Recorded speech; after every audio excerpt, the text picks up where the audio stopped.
from here to a world I used to know.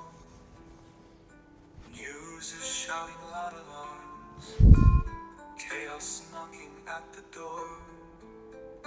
I escape to dreams so wild in the flicker of my story. Oh, the tales they weave. Hi there, everyone. Comfort. Back for another session. Screen's glow makes me believe. Away Today we're from going to life's confusion. look at Christmas time, the year 3 core topics. That is ethical conduct, interconnectedness, and open-heartedness. And I've got my usual trusty companion here, Ralph. Oh, Ralph, did you bring your cousin along this time?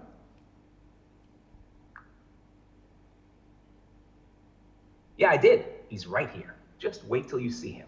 He'll be the one making all... He'll be what? Godfrey, right? No, James. Jim.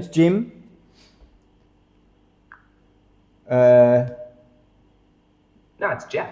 Jeff. Don't worry. Jeff. He'll keep it Sorry. entertaining, whether we like it or not. My mistake. Sorry, apologies, Jeff. Yeah, that's right. I remember you now. Yeah. Something architecture, something construction, building sites, wasn't it? All right. So we can. Yeah. Architectural consultant and dietitian. That's me. Right. But, mostly I'm just supervising my couch and catching up on some classic movies. You should see a collection. Yeah, I expect you spend quite a bit of time with it. So today we're going to have a look at ethical conduct, interconnectedness, and open-heartedness, and how they interrelate with each other. How open-heartedness relates to, say, stealing, lying, harsh speech, sarcasm, alcohol and drugs. So open-heartedness is not going to happen while people are still worried, or they're nervous that their things will get stolen because they don't trust the people around them, or they themselves are stealing things and trying to conceal it, and so that sets up a dynamic with the people around them as well, which is this sense of that's the way I have to do, that's the way I have to behave if I'm going to get what I want or get what I deserve. So ethical conduct is very linked with this, and of course interconnectedness. Now with purity, you notice that people are all interconnected, but with egoistic separation and avarice like this, chopping up and taking things, people have to be divided. It's yours, it's mine, it's yours. You don't deserve it, I want it. It's already in the world of being very fragmented. The world of envy, jealousy, and the world of... Oh, come on. This is just a bunch of highbrow talk. I mean, stealing, lying, it's all part of the game, Look, Ralph gets all this fluffy stuff about interconnectedness. But what's the point if I'm not getting my piece of the pie? You think people are going to share their snacks just because of some fancy talk? No way. Yeah, well, I mean, people get people... Also, good karma, then if people do share where sharing is appropriate, good karma comes back to them, and people will respond once prompted. That's how people are like. Sometimes people need prompting. It's not just fluff. It's real in the real world, and we're going to look at some of the real ways in which it applies soon as well. Thanks for the contribution there, Jim. Good karma? Please. Jeff. You think just because someone shares their chips at a party, they're going to magically get a raise at work? It's all about who you know, not what you do. And as for prompting, well, I'd need a trumpet to get anyone's attention around here. All this open-heartedness stuff sounds great in theory, but in the real world, it's a jungle out there, my friend. You've got a pretty good trumpet on you already, I have to say, trump being the operative word. The overall motivation for today is harmony and security. So these are spiritual qualities. Once inner security becomes established, once inner harmony is established. Okay, this is a very important point. This connects to the heart of our topic, the heart of ethical conduct, open-heartedness. Inner security and harmony. Sounds great, but what about the chaos outside? You know, with all this open-heartedness, I can't help but feel it's just a setup for someone to take my last donut. It's a tough world, Bante. It is a tough world. You gotta watch your back and your snacks. Yeah, in a sense, I mean, if you are open, sharing, and you're not overly attached and constantly in defense and gripping and totally attached to things and hiding them and storing them in this kind of crab mentality, then you will find that a bigger sense of inner harmony reveals the outer harmony. A greater sense of inner security will result in a better sense of security in your relation with the world and the world around you. Yeah, but what if I share my last donut and then I'm left with crumbs while everyone else is enjoying a feast? Well, there's giving within your... that's just wrong, isn't it? I get it, inner harmony and all that, but sometimes I think it's safer to keep my goodies close, you know? There's giving within your means and what is appropriate. You have to honor your own needs and then honor your duties. But what if my means just aren't cutting it? I mean, what's the point of sharing if I end up with nothing? It's like I'm just a generous doormat or something. That's very good, yeah. No, there is the knowledge, the deepest sense of security, deepest sense of harmony is that the universe can be trusted to provide for your needs, and you also don't need to know how, that you can surrender to it and you will be taken comfortably care of, but you don't need to know how. The alternative to that is constantly petty controlling, manipulating, and ensuring through force that you will get what you need, get what you want, and making sure that lots of strategies and schemes to make sure that will happen. Let's move on. So today's message is to practice gratitude, and gratitude also follows on from Jeff's kind words there. Practice gratitude is thankfulness for all the things that you have around you, and this also ensures harmony and security too. That you should foster connections, that you should make connections, not be isolated and only sort of relating to your first degree relatives and hiding away and only like keeping to an in-group of elites. You should, and we can inspire self and others. This is one of the three messages I have for you. So the one is to practice gratitude every time, as much as possible. The second is to foster connections. And the third is to inspire yourself and others. Look for ways and don't feed yourself negative and cravings. Don't feed your cravings, don't feed your negativities, and don't feed your ego, self-centeredness. So this message of gratitude, connection, and inspiration are very core of today's talk, where the three main topics are ethical conduct, open-heartedness, and interconnectedness. Okay, guys, are you on board with that so far? Are you good? There it is. Yeah, sure. I mean, I can get behind the gratitude thing. But let's be real. Sometimes it feels like I'm just thanking the universe for crumbs. And connections? That sounds nice. But what if the people around me are just using me? You know what I mean? We can all look at things in that way, and it can always be a two-way.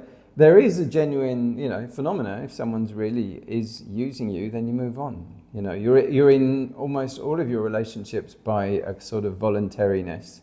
So you can always let go, which is one of our, messages in that, which is the non-attachment as well. So, and then look for people who will honor your value, your true intrinsic value.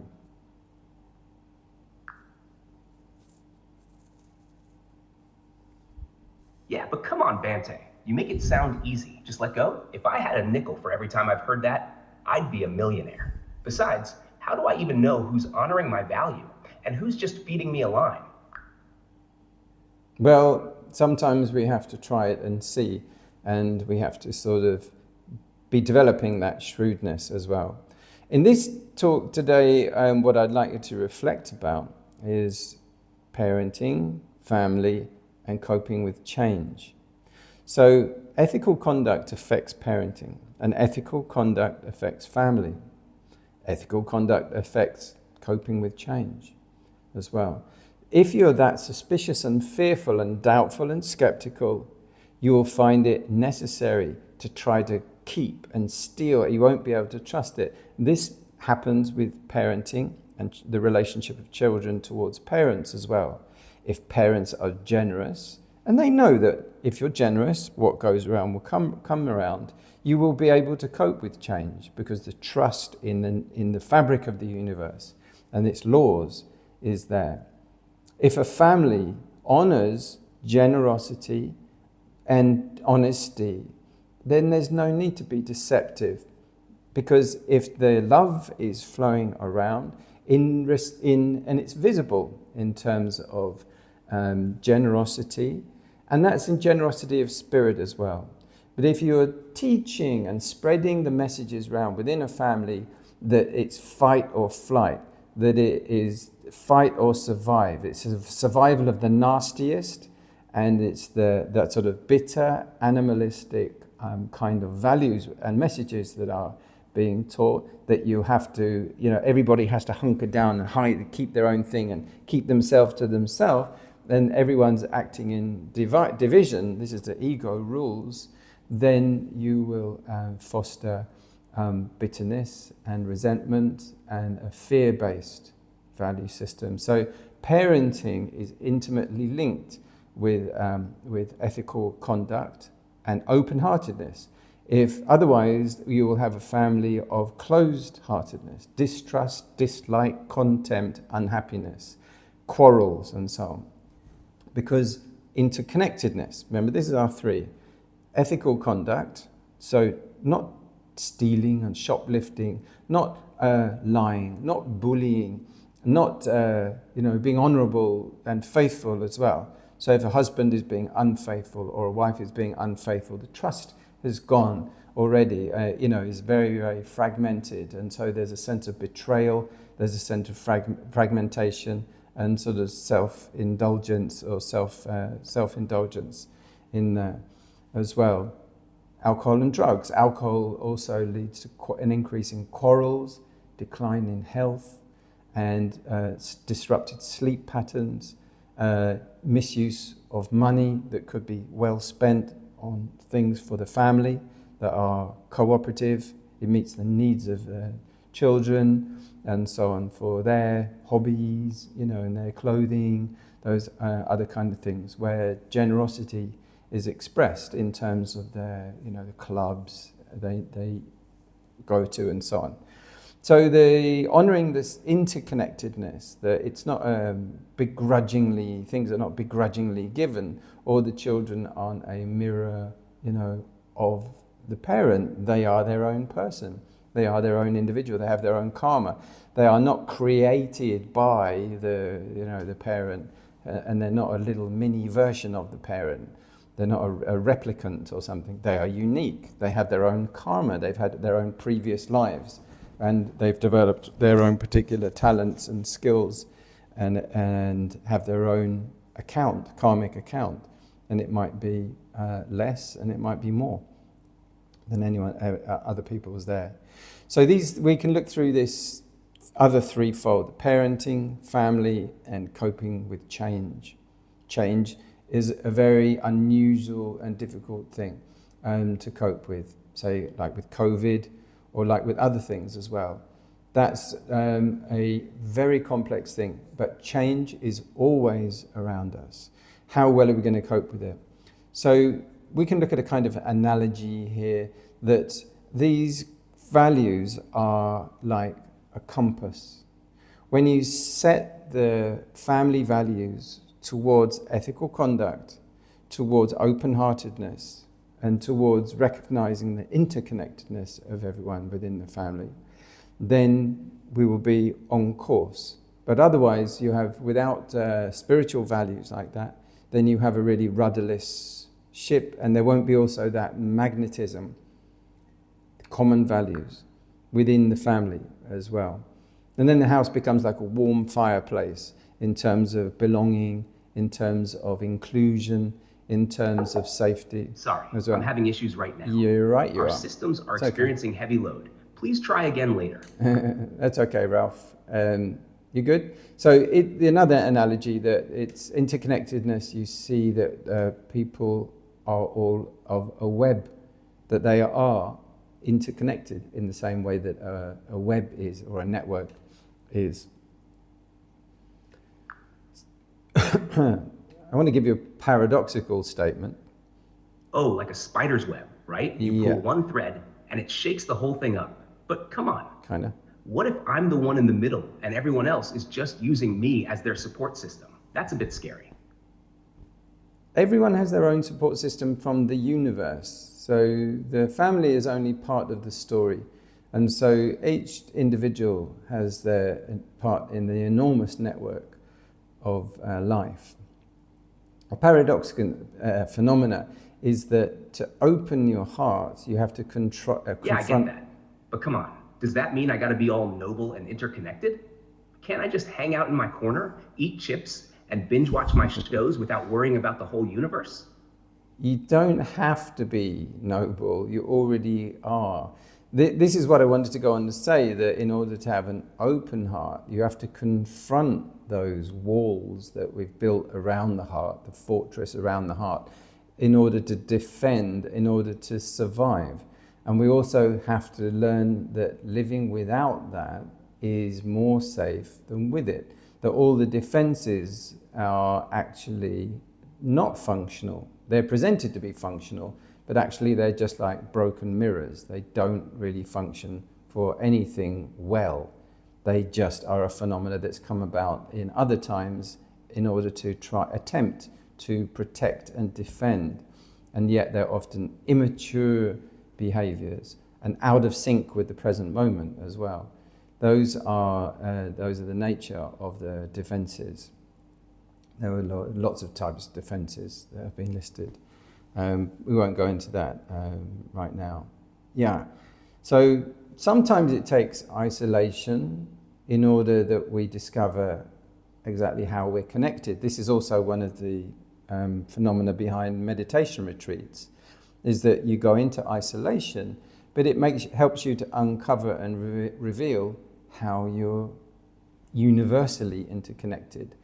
So the little ego's version of their role within the family, within the town, within the world is only a small version of events. But actually, there's a much bigger family, the family of humans, all humanity, rather than the little self-reference that we've been allowed ourselves to believe in as well.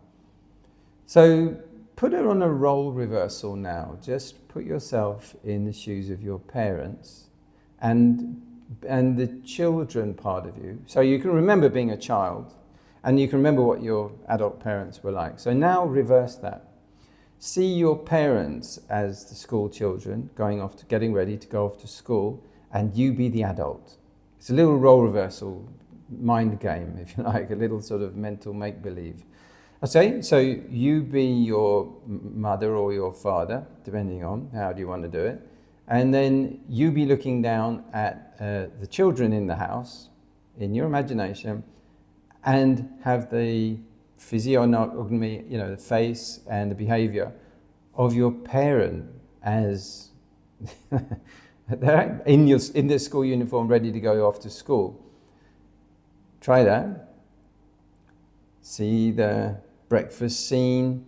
You guide them, reminding them of the values you want to instill. It's like suddenly you see them struggling with their fears and insecurities, just like you did. But you can be that supportive figure, offering understanding and encouragement instead of just authority. So how does that feel? Can you connect with that shift in perspective? It might just help you see how we all have our childlike fears, even as adults, and how important it is to approach each other with compassion. Right. So do that. Speak how you believe would be appropriate. And then they go off to school, and then you go off to work. or however it works out in your scenario. And then I want you to be the end of the day. So picture this. Yeah. You're standing there, looking down at your younger self, maybe even seeing your parents as kids. Hey there, you've got this. Just remember to be kind and to share. It's okay to be scared sometimes, but don't let it stop you from trying new things. You're going to meet some great friends today. Then, as they head out, you take a deep breath and say, all right, off to work now. Just remember, today's a new day. Keep your mind open and be ready to connect with others. Every interaction is an opportunity to learn and grow. How does that feel to you? Does it help to see that connection? What do you think, Jeff? Did Ralph do a good job? Well, I mean, yeah, Ralph did his usual smooth talking, but come on, it's just a bunch of feel-good mumbo jumbo, right? Kids need a reality check. Life isn't all sunshine and rainbows. I mean, what's the point of sharing if you're just gonna get taken advantage of? You gotta look out for number one. That's what I say. He's still stuck on that one. We've moved on to another exercise, Jeff. So now we're looking at role reversal. So, you know, what were your parents like? You know, in your childhood, how did that go? You know, how did things go in your household, Jeff? But so could you do the exercise with role reversal, imagining yourself as your father or mother, and put your parents in your clothes in the scenario? So you're looking at them in your clothes, behaving, and how are you going to treat them? So this is the other thing, is like returning back from work and then turning up, and there's your parent in your clothes doing the activities that you like to do, and see how the interaction goes. It's kind of a role reversal scenario if you can keep up with it. Go ahead. Interconnectedness. So this open-hearted aspect. Oh, come on.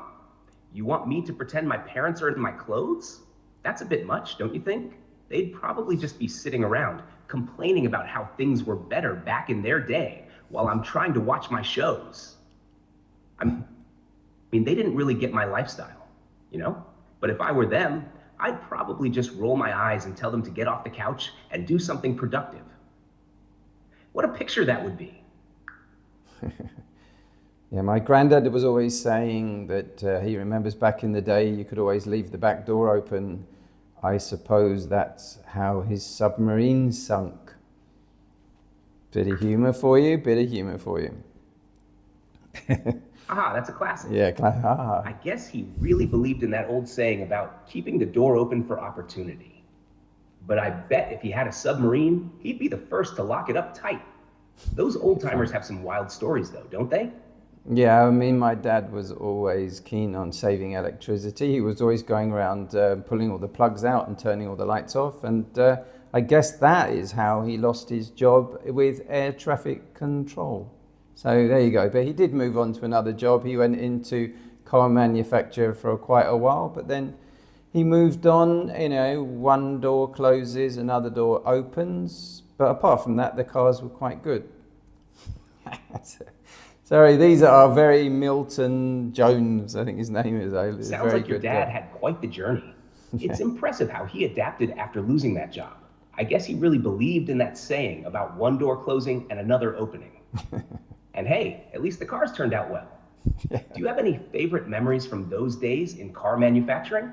Yeah, well, actually, one of the cars was called the Nova, N-O-V-A. It didn't sell very well in Latin America, in South America, because evidently the name Nova, which means new, it means won't go in their language. So marketing didn't take off very well in that country. It's the Opel or the Vauxhall or the General Motors won't go car. So that didn't work out very well. But yeah, anyway, I used to have to be forced to walk the plank, but that was because we couldn't really afford pets or a dog. So there we go. That was the cheaper way of doing it. All right, enough with the funnies. I was going to kind of wrap this one up because I want to keep these to about 15 minutes. Whoa, you were way over by now. All right. So let's say good night from me and good night from him. And Jeff and Ralph, Ralph, thank you so much for bringing your cousin along. I know that he was trying to send some invoices in for showing up. Is that right, Jeff? But it's worth every penny. Thanks very much for your agent, who sounded remarkably like you on the phone. But, Sounds like a fun wrap-up. That Nova story is a classic example of how important it is to understand cultural differences in marketing. And Thanks, the Ralph. plank walking is quite the creative solution for a pet. It sounds like you had a good time with Ralph and Jeff. Let's give them a good send-off. Good night, Ralph. Good night, A Jeff. round of And applause. thanks for joining in on the fun. That would be the sound of one hand clapping then. All right, so let's move it back. Thanks very much, Jeff, and thanks very much, Ralph. Her speech brings Okay, gentle thanks Right everyone. back to the conversation. No. What would you like to dive into next? Nothing. I'd like to dive into a hot bath, but they don't have them in Asia much. So take care. Have a good time. Thanks once again, everyone. Appreciate. Click like and subscribe, by the way, or leave a comment. I read them.